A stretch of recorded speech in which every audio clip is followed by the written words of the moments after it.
everybody. Welcome to GH Gospel Radio. And I'm especially excited today because, as you can see, there's this beautiful lady in pink here with me. And like you can see her name on the screen, she is Miss DEEANA Johnson. And her mission tonight is very simple, but it's something that we hardly talk about. And that's the subject of children with special needs. I know that in many communities is a taboo subject. People don't really want to talk about it because they are afraid they'll come off as rude or insensitive. But tonight, Miss Johnson is here to help us explore all the areas and all the questions that we may have because she is truly gifted and she is so deep into this subject. So I would encourage everybody that you tune in. If you have any questions, as usual, just type it out. We will try as much as possible to answer it, and then we will take it from there. So, Miss Johnson, you are welcome, welcome, welcome to Let's Thank Talk Marriage. you. Thank you for having me. You're welcome. And Miss Johnson, I wanted to introduce you, but I know for sure that I may not be able to cover everything. So I would just like for you to introduce yourself to my audience.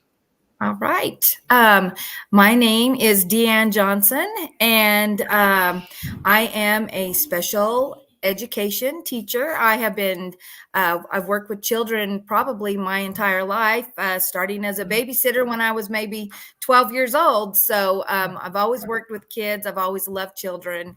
And with that being said, through adoption and other means, we have 11 children, 6 of whom are special needs. Wow. And it was actually having children with special needs that changed my career for me.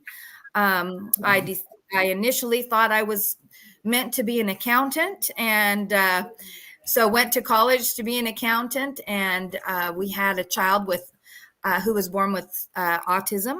And I was so absolutely impressed with the care and the education he received when he started school at 3 years old, that it just hit me in the heart so hard that, like, you know what, these people have changed my son's life. They've changed our life for the better. And I need to be able to do that for someone else's child as well. I want to be an advocate for children. And the best way I could think to do that was to become a special education teacher and work with kids. And it's, I've been actually within the school system for almost 11 years now, but it's been an amazing journey for me. Wow. So you actually wanted to be an accountant, and then somewhere along the line, by having a special needs child, you switched. That is absolutely amazing. So, Miss Johnson, what are some of the various special needs cases or types of special needs? And when we say that a child has special needs, what are we really talking about? When we talk about children with special needs, now, if you think of the word special, all of our children are special, no matter what. Our babies, every one of them are special. But some of our children require a little more support, and some require a lot more support in order to do the basic needs and the basic functions that other children, are easily able to do on their own. Special needs children can go anywhere from a child who just has a speech impediment to where that, they need support to learn the proper way to move their tongue in their mouth to speak so that it's clearly and understood, to a child who may be considered what we call a quadriplegic. So where they, due to maybe possibly an issue at birth or an accident, something like that, where they're not able to move, they're not able to speak, they're not able to, get around and do things. And also we have different classifications within the Texas education agency of what special needs, some even audio impairment, so children who can't hear well or just need hearing aids to help. Children with dyslexia are now considered under that special needs umbrella. Okay.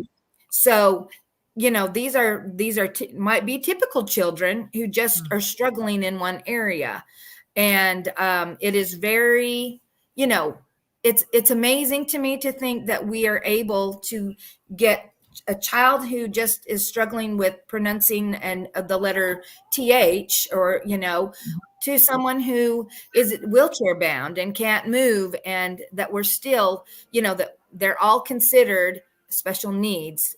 They're all on a big, there's a big curve of how much each one needs. But as educators, it is our job to find where they're at and then help them progress from that point forward, even if it's as simple as learning how to hold a spoon and to help feed yourself, to learning to read and write and math and things like that. Wow, that's so extensive. So special needs is not just for a few group of people. It can just be a whole spectrum, from people or children who need a little bit of support to children who need a whole lot of support. But whichever one it is, you try to individualize it and make sure that everybody gets what they need. Okay. Yes, So Miss Johnson, having a child with special needs, I can imagine, is every parent's worst nightmare, because naturally you would want your children to grow up to be able to take care of themselves, and also maybe even take care of you when you're in your old age and you are frail. But sometimes things go wrong. So I wanted to find out from you, is there any hope for special needs children? Are there any triumphs? Are there any areas that special needs children are able to get to the point where their life is meaningful and they're able to survive on their own? You know what? I always have faith and confidence in every single student that we're going to get them to a point where they can do as much for themselves as is humanly possible. Now, will every child be able to get out on their own and live on their own? Depending upon how, maybe their physical disability may prohibit that for them. Some may be in a wheelchair. They may be wheelchair bound, but there has been so much improvement in technology. We have children these days who are wheelchair bound, who have a screen attached to their wheelchair. And even though they can't speak, they have programs now that actually there's a connection between the brain and that computer, that they can actually speak through that computer, and you'll be amazed. This is what I think so many people don't understand is you see the person, and sometimes all you see is the disability. Sometimes you look and feel sorry. Oh, I'm sorry. He's in his wheelchair. He might never get out of that chair. He only has two fingers on one hand. How will he ever write? Or, you look at that disability and then you react according to what you see. Sometimes you'll even start baby talking to them. And this happens frequently. You'll look at a child who might be in the 4th or 5th grade, and you start baby talking to them because you see like, oh, he still may need diaper changing, and he's, but what we forget is inside that little brain in their head, just because they may not be able to speak clearly to us, or they cannot get out of that chair and walk across the room like their friends are, when you take the time to get to know them and to work with them, realize how absolutely intelligent they are. And so then it becomes my job, and all educators that work with these children, to find out what is the best way to allow them to communicate. How can I find out what they know so that we can, help push them further to learn new things? So It's quite a trial at times to, we've been blessed that we're given a lot of different things we can use. There's Mhm. technology nowadays, which all children basically have the ability to use this special technology to help them Mhm. learn and to help work with them. If they cannot use their fingers to write, well, we're teaching them how to type, even if that means they have one finger that does all the letters. So it's important we teach them where the letters of the alphabet are on a keypad, on the keyboard, so that they can learn to type their name and that they can learn to do their work. And it's been extremely gratifying to me as a teacher to see a child be so excited about writing a paper, even if it's 3 sentences that took them Mhm. 3 days to type out. Mhm. It's their work. They did it. They're proud of it.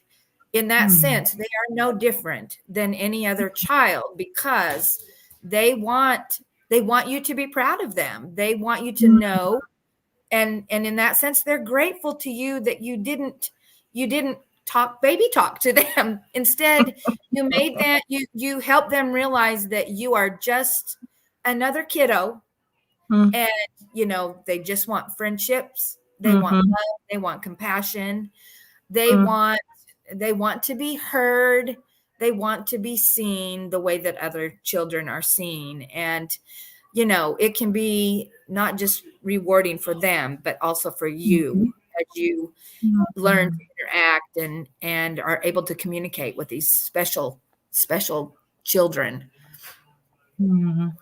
So, Miss Johnson, what you're saying is, just because some children may have special needs, does not mean they are so different. They are still children. They still have a lot of needs that regular children have. So it's not okay to assume that they cannot talk or they are not intelligent. It's better to get to know them and then put away the pity so that you can actually interact. Wow, that is really profound. Yes. Well, my next question is about the fact that we know that having special needs is a huge challenge by its. But I Yes. just wanted to find out from you, what are some of the challenges that you wish other people knew about that they could sort of accommodate for, so that children with special needs wouldn't have so much to overcome? I think, well, one of the first things that's important, just kind of like I said, is don't baby them. Sometimes Mm, others may look at you as being. They might even think you're being a mean parent if you're not going to feed your child, even though they're having difficulty getting that. The sooner you can help them be independent, and mm, it's easy to do that in a very loving way, but mhm, teaching them that you know what, we're going to learn how to hold the spoon, and then mhm, we're going to learn how to scoop, and then we're going to get it to our mouth, and it's a mm, process. Now, as far as parents go and parenting of special needs children, it's a difficult job. It's mm, one that you don't always ask for. Sometimes our babies come to us and we might have had a perfect pregnancy, there might have been no issues at all, and mm, as the child is getting older, you realize, oh my goodness, they don't want to move from the carpet onto my tile floor, and crying when you move from one room to another room. um, wow. that's when you need to reach out for support. There's so Mm, much support for special needs children. There's programs, and that early intervention is the key to mm, helping your babies be productive uh, mm, little humans, at least to their ability range. To we as with our son, when we found out he had was autistic, he was mhm, about almost 1 year old, and mm, we knew he was adopted, and we knew he had been exposed to a lot of drugs before he was mm, born. Now, whether that causes autism. I don't, we really don't, there's no way to know. I don't think we've really come up Mhm. with a definitive, like this will cause autism or not. But Mhm. um, he was exposed and had that against him, to Mhm. all those drugs as he was developing. But about 1 year old, we Mhm. noticed that he didn't want to move from room to room. He wouldn't go up to the Mhm. playroom, which was upstairs, without crying for 2 hours while we were there, until he adjusted to where he was in his new environment. And then we had to bring him back down where the kitchen and the bedrooms were, and he would cry again. And it was I'll be honest, it was miserable. It was difficult. Mhm. We couldn't go to Walmart. We couldn't go to, out to dinner because he would cry the whole time. Mhm. But we Mhm. got him involved in what's called early childhood intervention, or ECI, and Mhm. we had them to the house and do an assessment. And Mhm. immediately we had, every day of the week, we had a speech therapist at our home. We had a physical therapist. We had an occupational therapist. We had a person in our home to help learn how to socialize him into the world appropriately, and how to Mhm. help him be his best. And that was Mhm. life. It was life changing for us, because they Mhm. taught us about headphones and music. And Mhm. we got him a little CD player back then, the CDs, and a little headset. And every time we would go into an environment that had a lot of people and was overwhelming to him, overstimulating, we would put his music on, and we could shop for the first time, and we could go as Mhm. a family to dinner for the very first time. And it's those little wins that you get as a parent when you're dealing Yes. with this on a daily, that make it worthwhile, because you learn, hey, I just have to find out how to reach him where he's at. I Mhm. need I need Mhm. to know how to get in there. And once you do, it's life changing. And it's no different than kids that aren't your own baby. But when you're at school, one day I had a little boy approach one of my students, and I could see on his face that he wanted to say hello to her, but he Mhm. was scared, and then he withdrew. And I went up to Mhm. him and I put my arm around him and I said, "It's okay to say hi. She understands everything you say, and she loves friends. She would love another friend." And so I watched this little boy walk up to this little student, and he said hi, and he introduced himself. And the others watched, and they Mhm. noticed. And so all of a Mhm. sudden, it was kind of that effect, a snowball effect, where more and more students were coming out at recess and Mhm. engaging with this student, and then all of the other students that were out there. And pretty soon they all had a buddy. And it was just absolutely amazing and incredible. Wow. That is a lot. So what you're saying is, you mentioned about what could cause special needs, and you did say that sometimes nobody knows what caused it. You could have a normal pregnancy and still have a special needs child, and other times is a result of drugs. But whichever way that somebody has special needs, the best thing to do is have early testing.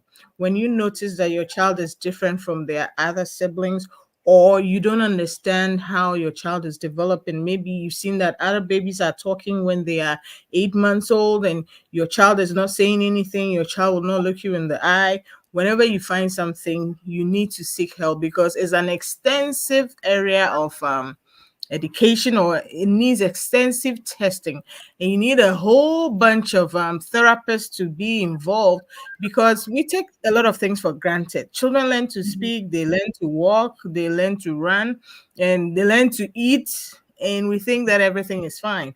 But a lot of times special needs children need to be taught everything. And we Yes. thank God for a country like America, where special needs is not seen as a taboo, it's given the needed attention so that Mhm. everybody can have what they need. Of course, it's not going to be perfect. Everything is not going to be like regular children, Right. but at least it's not a nightmare anymore. Things can be done. Like you mentioned, as long as you find a way to reach your child, things begin to change and you begin to have a semblance of a normal life and enjoy Yes. yourself. That is so, so, so, so fun. So my next question to you is that you did say that there's a whole lot of is it services that are available to the special needs community. And I'd like to find out if somebody found out that they had a special needs kid, where did they start from? What should they do next? I think sometimes you can tell early on. Sometimes you may find out that due to maybe a problem right when the child is when you're giving birth, there may have been some lack of oxygen, things like that, that may, God Mm-hmm. forbid, cause like cerebral palsy or something like Yeah. that. In those Mm-hmm. instances, your doctor can, well, they'll start therapies and programs for Mm-hmm. you right away. Okay. Really, the key is get a good pediatrician. Even if you have to search and search, we're blessed with so many amazing children's hospitals. From Cook's Children's Hospital Mm, to Children's Hospital in Dallas to there's just so many of them and so many clinics around that are associated with those. And honestly, they have access to everything you could possibly need, even mm, from a young age. We have a son who, at 2 months old, we noticed, just because one of our other children was having seizures when they were younger, we noticed that he would just kind of blank out as a child. He would be crying and then he would stop, and he was mm-hmm. just there, but not there at all. And Mm-hmm. luckily we knew right away, hey, I think he's having a seizure. And so we went to the emergency room at Children's Hospital, and they didn't realize we had 11 kids, and we're quite we pretty much Yeah. know a lot of the we know a lot of we've had a lot of illnesses, we've had a lot of things go on. And so Mm-hmm. we sat down with the emergency room doctor to tell him, hey, we think he's having seizures, this is this and this. And he turned and he said, did you just read that off of Google? Because that's kind of like a perfect. And we just kind of looked at him like, no, actually, sir, We live it. I'm a special education teacher. We work Mm-hmm. with, we've had kids with seizures before.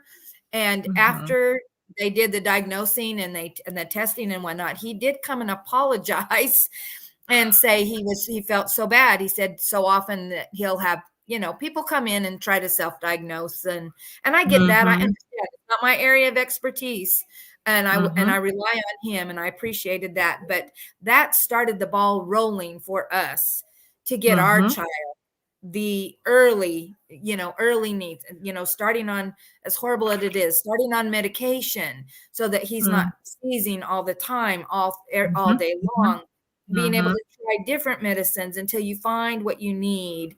Um, Mm, it's scary. It is mhm, scary because, like you said at the beginning, you have this beautiful baby and you just want the best for them, and you expect, oh, mhm, they're gonna do great in school, they're gonna be athletes, they're gonna get mm, married someday and have children, and then all of a mhm, sudden you find out, oh, but my child has a special need, whether it be epilepsy or whether it be dyslexia or autism, or have multiple physical ailments. um, mhm, that early intervention is the key to helping them have the best life. And then take your minute mhm, and feel pity for yourself. It's okay. mhm, It's mhm, you at that point are, it's almost like, well, you've lost the dream that you had. You didn't mm, lose the child. They're still here, which is mhm, a blessing. mhm, But the ideas and the ideals and the hopes and dreams for that mhm. moment have been washed down the toilet. And so Yeah. you're sad, you don't know, and it's okay to be sad. You need to be Mhm, sad, you need to mourn mhm, that.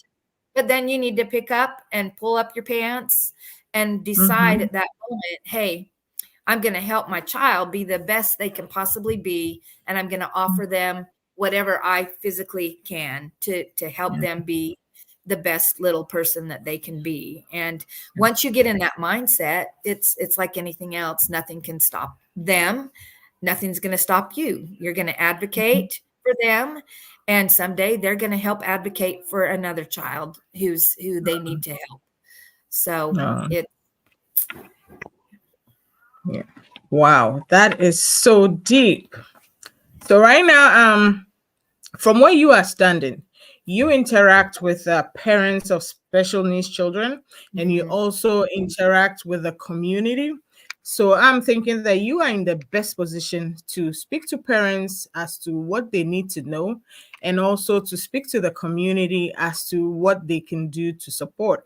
So I would want you to start off with talking to parents. What should parents expect? What should they do to help them be a better support for their special needs children? And then when we're done with that, we'll also talk to the community as to how they can interact with people with special needs, because I know that the goal of education for special needs people is that they be able to integrate as much as possible or as Mhm. little as possible, whichever way, to have some kind of semblance of a meaningful life. So I'd want you to Absolutely. explore that. But before we go there, Sister Elsie, I see you. Mr. Biney, you're welcome. Mami Nikwe, you're welcome. Thank you for joining the squad tonight. And you know how we do it. Send your questions. Let's get into it. And let's get everything out of Miss Johnson, because we don't know when we're going to get her here again. She comes highly recommended, and she's the best at the game. She's actually the team lead in her school for special needs, and you should see her in action. If there's somebody to talk to you about special needs, it's her. Mr. Solomon, Dr. Solomon will see you. So bring your questions. Let's get everything out of Miss Johnson before she leaves us, because we don't know when we're going to get her back here. So Miss Johnson, talk to the parents. What should they know? What should they do? How can they be the best at this job? The best thing I can do for parents, especially once the kiddos get into the school system, Mm-hmm. there's going to be a lot of meetings. Mm, um, each child is an individual kiddo. mm, There's not one kid that I work with that is the same as another. They all have mm, different needs. So we develop those individual education programs for each individual child and develop goals and objectives for them to work on for a year. So during mm, that, as we're getting that prepared for them, mhm, we have the opportunity to work with the parents, get mhm, input, feedback, questions they have, and then mm, we sit at a big meeting with all mhm, of we call it our annual review and dismissal committee, which a parent mhm, is every bit as much a part of as the principal, the educators, the mhm. therapist, whatever. And Yes. sometimes I sit in those meetings and we I'll have a parent whose child has just been diagnosed with uh, a learning disability, Mhm, and when their testing is done, it comes out that their IQ is quite well below average. That is mm, hard, and those parents, mhm, there's lots of tears. And the best thing that I ever tell them is that they just need to know that they're not alone, mm, that there are mm, many other parents out there who have gone through what they're going through. Actually, every parent with a special needs child has gone through what they're going through at that moment. mm, We are definitely a big community, and we mhm, try to connect our families together, because mm, a teacher can do as much as she can do, but we're not mm, at home with you, we're mhm, not out in the community on the weekends with you. we're, mhm, we're doing the training ahead of time, so when they do go home, that they can be as successful.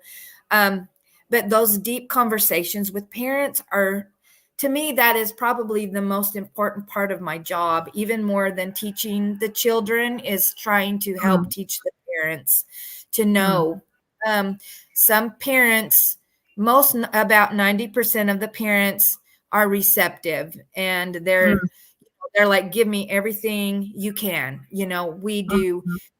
We're in our school district, we are under what everybody's, depending on where we live, is under a different region. We are under Region 10, and they are who we go to for professional development. And when we have problems, if we need a specialist to come out, an autism specialist, due to maybe some behaviors, we have these resources, but we can also share those resources with the families so that they have families, seminars for parents all the time. And so we can connect. Now it's up to the parent as to whether and how deep they want to go. You can become an advocate for your child and attend all those meetings and learn everything you can. Or some would rather maybe put the blinders on and, I hear, speak no evil kind of a thing. They just don't want to, they don't think they can deal with it. They don't think they can handle it. So that little, maybe not even 10%, maybe 5% of those parents, it's so hard. You think that it's hard on me. It causes me much distress at night when I go home and go to bed, because I know that there's a disconnect there. It's like, I don't know. It's whether it be a cultural thing, whether it be a family thing, you don't really know what it is if they're not willing, if they don't feel like they're able to open up and let you know. So I always just try. My big thing is you love them through it, no matter what, even if they're rude, even if they don't, you just, I'm a hugger. And so I just hug their baby when they're at school too, because I know that they're sensing and feeling that mom and dad maybe aren't happy that they're in the class they're in. They would rather them be all day with a general education peers. And we get everyone with their peers as much as possible. But the goal is we can either be to school to socialize and have fun. And if that's what a parent wants for their child, then we can do that. They're part of the committee, or we give them as much time with their peers as we can. But then we have to pull them back to us so that we can meet them at whatever academic level they're on and help them grow academically, so that, I've always told my children, I don't care what you do when you grow up, as long as you are happy and you are being a functional adult. You could be the trash collector. I don't care. You could be a greeter at Walmart. I don't care. Everyone has a purpose in life. And I love the greeter at Walmart. She makes me happy. And I'm not, I'm special like everybody else. Sometimes I think in my job, it's like, maybe I need a little support too. But I enjoy them. I love them. I try to help their parents see these are just kids. Don't forget that they're just kids. They want everything else. Don't stop them. Don't hinder them. Push them. Don't push them so far that they quit, but get them to that point where they know this is a little bit hard, but I can do it. Because with every little success they see, they've grown incredible steps on their way to adulthood and being, good little humans. And so that's my goal. We love, love, love. We hug, hug, hug, and we push. And I think that's why here in Melissa, where we teach, that's the mentality that I've always been taught when I started teaching there. And people come to us from all over the United States because of our program. And it's just based on,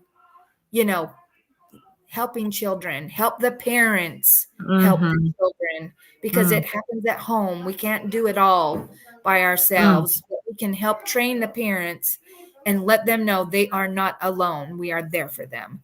and we'll do whatever. If it means a nightly phone call, I'll do a nightly phone call, whatever it takes to help them get where they need to be so that they feel confident that they can do it. It's as much for them as it is for their babies.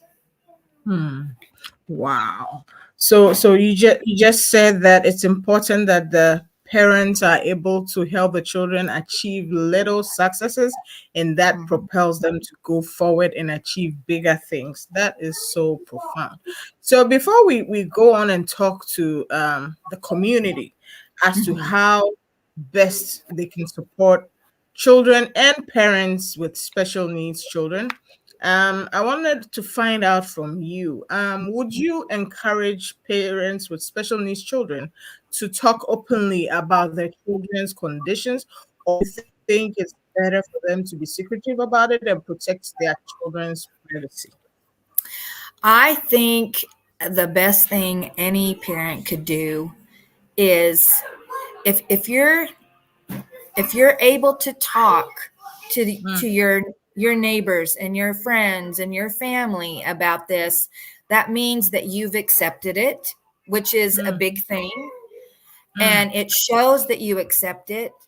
If I think this is my own opinion, but I think if you're too scared to talk about it, that maybe people feel like you're ashamed of it.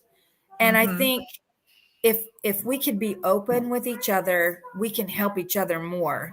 And the best thing any community member can do is to educate their own children that aren't special needs, to let them know these kids are people too. They have the same feelings.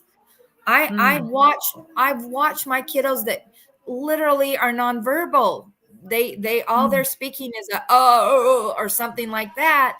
But if somebody accidentally takes a toy away from them or takes the pencil and throws it across because they're upset, they'll cry. They cry. They feel it. They cry.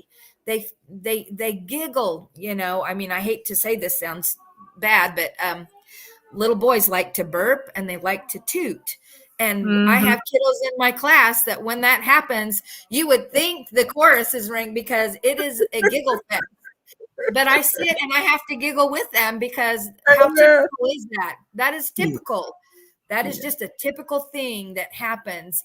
And the fact that the friends, they don't see in my classroom, they don't in our community at school, we don't see each other's, we just see our friends. These are my friends and I love my friends and I'm going to help them. But I mean, honestly, it's people just don't educate their kids the appropriate ways of how to react to a special needs child, because I think sometimes the adults don't know. Do we approach them? Do we not approach them? Do we wave? Do we and I'm always like, if I I'll go anywhere. You go to the grocery store, you can be in an airport, you can be wherever, and you're going to see a special needs kiddo that's probably struggling getting down with their parents carrying luggage, or or they're being pushed. And if you're sitting next to them, just a little wave like that, you would be surprised. And if you get a smile back, you've made a connection. And even those little kiddos that I met a young gal just the other day who was being tested. They asked me to come in and observe, and she's never been to school. She'll be in 6th grade next year. She has, many ailments, seizure disorder. She's in a chair bound or bed bound. She's not had a lot of opportunities to get out. But I'm going to be honest with you. I went in there, I sat by her, I introduced myself to her just like I would any other child.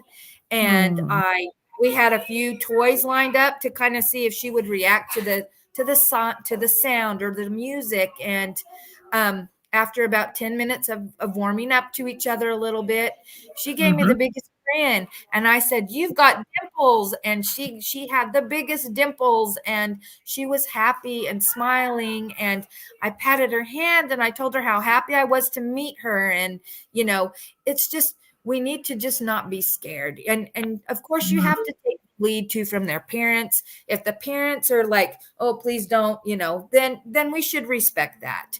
We should. Mhm. That, it's not our place. But sometimes parents are scared, especially in public, because they don't know how everybody's going to address their child. Are they going to just look Mhm. away? Are they going to talk to them? Or is it going Mhm. to be embarrassing? Um, Mhm. Parents that can stand up and hold their head high and say to the world, this is my beautiful child.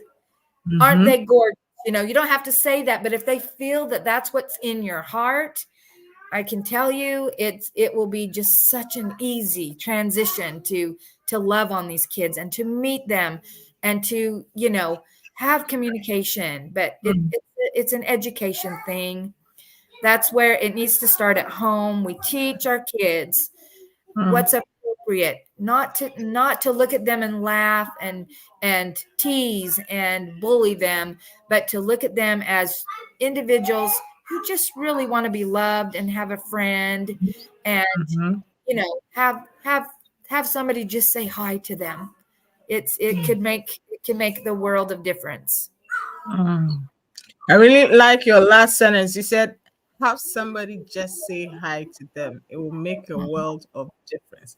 So now let's go to the community. Maybe you don't have a special needs child, or maybe you don't know anybody who has special needs, but for sure, people with special needs are all around us.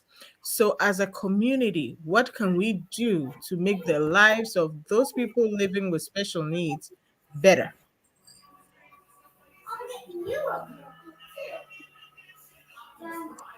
Hello, Miss Johnson.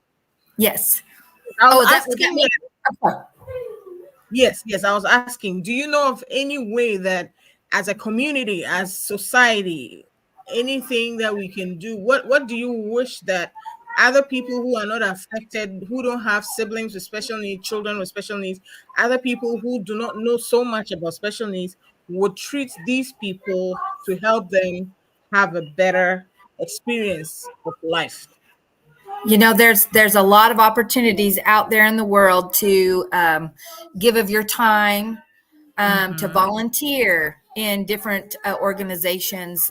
We and Melissa just had our Special Olympics Mm-hmm. just last Friday.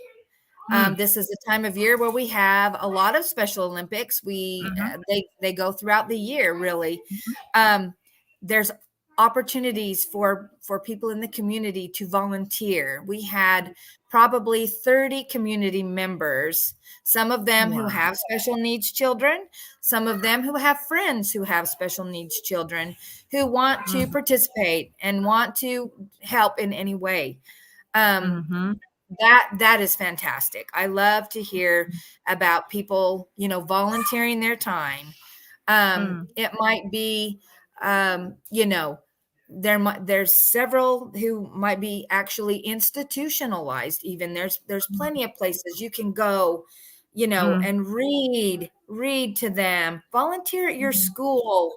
Mm-hmm. If you have a school nearby, volunteer at the school. Let them know that you would love to go and read, be a mystery reader to a special needs class, or um, there's so many things. We have people in the community who have therapy dogs, and let me just tell you, it is so neat for them to bring the dogs to school. And everything has a process. We would have to go through a process to get, to do that. But Mm-hmm. these are ways, just really any way. Donating your time to any Mm-hmm. cause, is always good. But um, just just when the opportunity arises, share your voice in a Oh, positive way about special oh, needs. And realistically, that's probably something we all could do.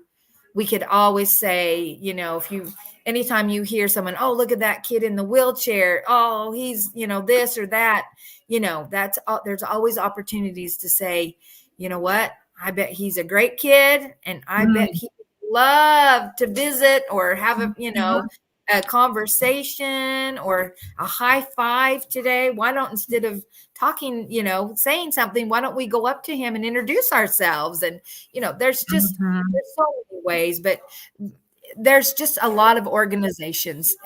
Special Limits is one that comes to mind right now, just because that's what we're doing. But they're everywhere, and they're all over the community, not just in ours. Every school in the area, they've got things like that going on.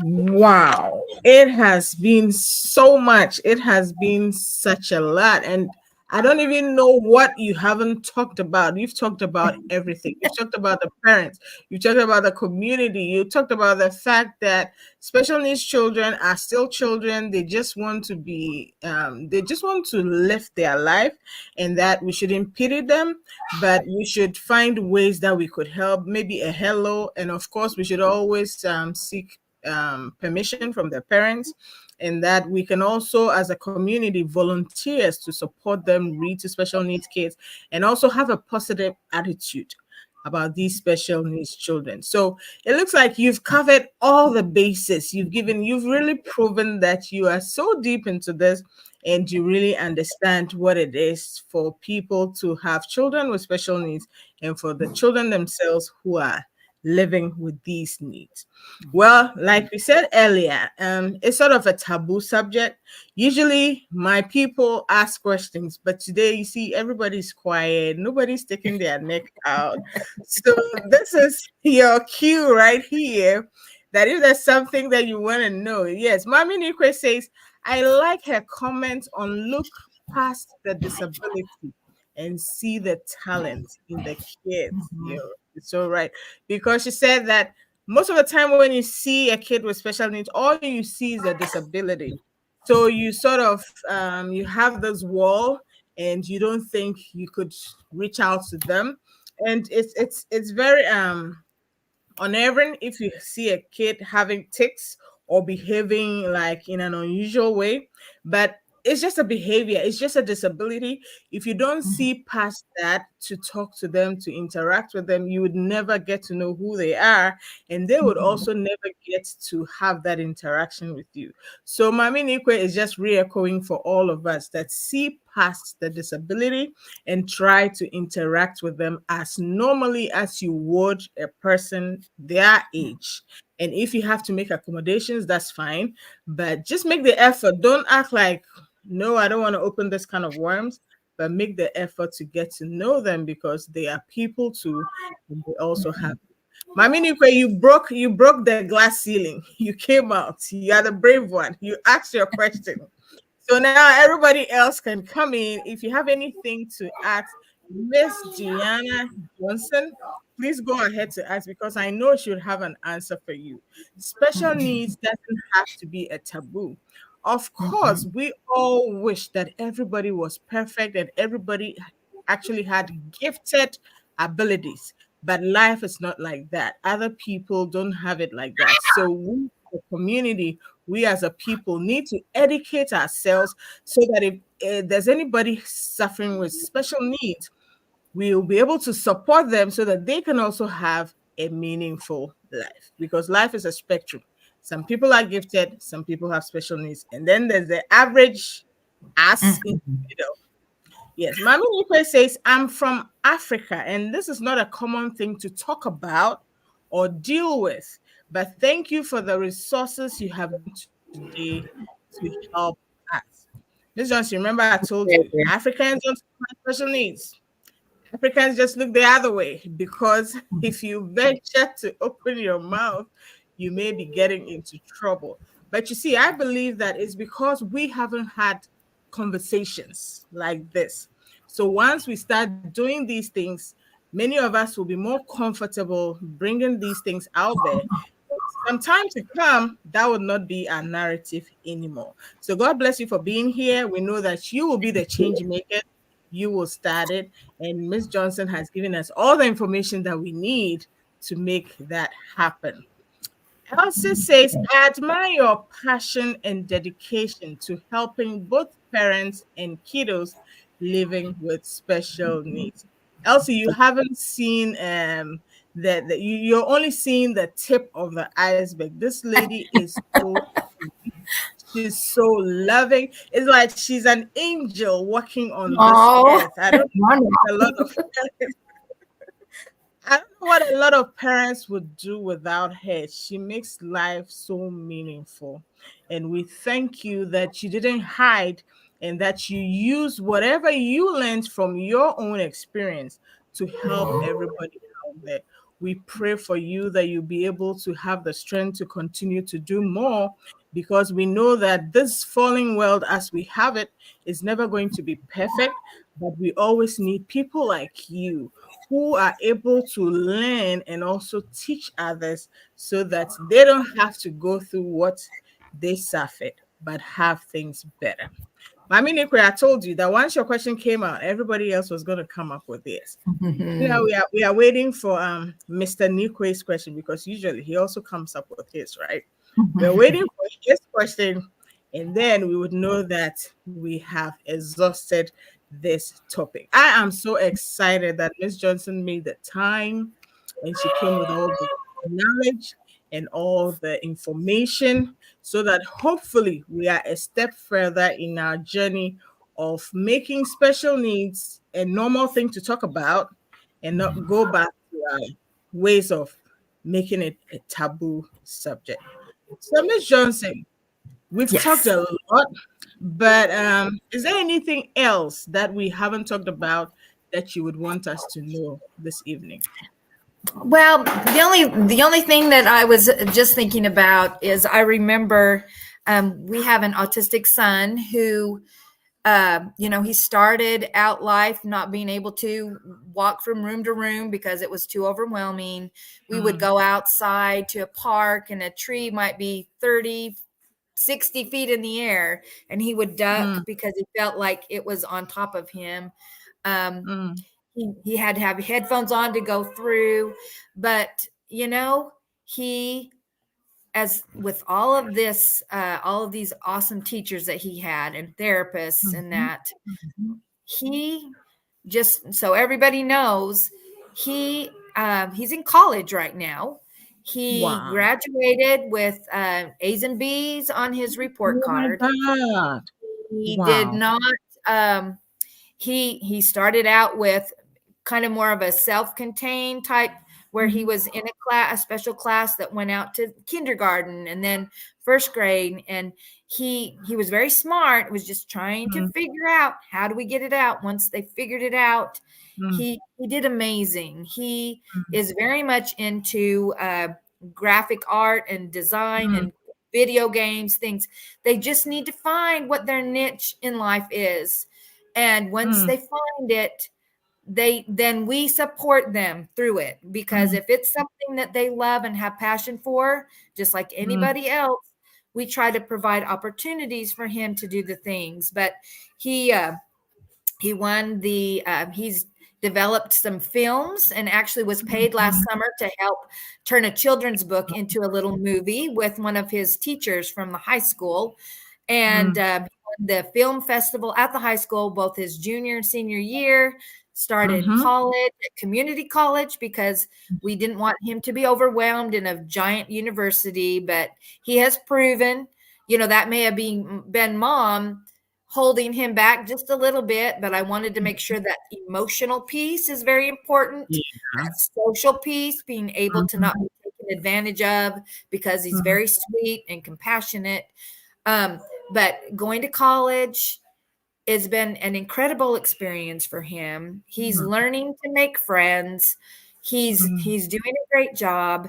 And mhm, especially if you live with a child with autism, they look at mhm, things in a completely different way than mhm. your typical children may. Yeah. And I know that we every day thank God for giving us our Aiden, because Mm, he has changed our thinking in so many mm, ways that we are able to see, the other kid's side and his side. But I'll be honest, his side's really good. mm, He did things that I would never have thought of. And so mhm, that's where these good conversations come from. If you're having these conversations, just like you should be having with any teenage or mhm, younger, any child, you should be talking mhm, and mm, communicating. same thing, whether those babies can reply back to you or not. We talk to them, we listen to them, and Mm-hmm. in their mode, they're going to tell us what they need. But I mean, I feel very blessed to have a child who has autism, because it has helped me so much and has broadened my horizons to look in, to not just stay on a narrow path, but to broaden my own thinking, because Mm-hmm. what he says makes a lot of sense, and I never would think in that way, and now he's helped Mm-hmm. me think in that way. So in a sense, he's helping me be a better teacher, because I'm able to learn from him so that I Mm-hmm. can help others. So that's why I say we have to talk to our kids, whether they're ours or not. Have communication, be Mm. willing to open ourselves up to them, because you don't know what you're going to learn. You're going to learn Yes. something from every one of them. And some of it is Mm-hmm. very profound and it's worthwhile.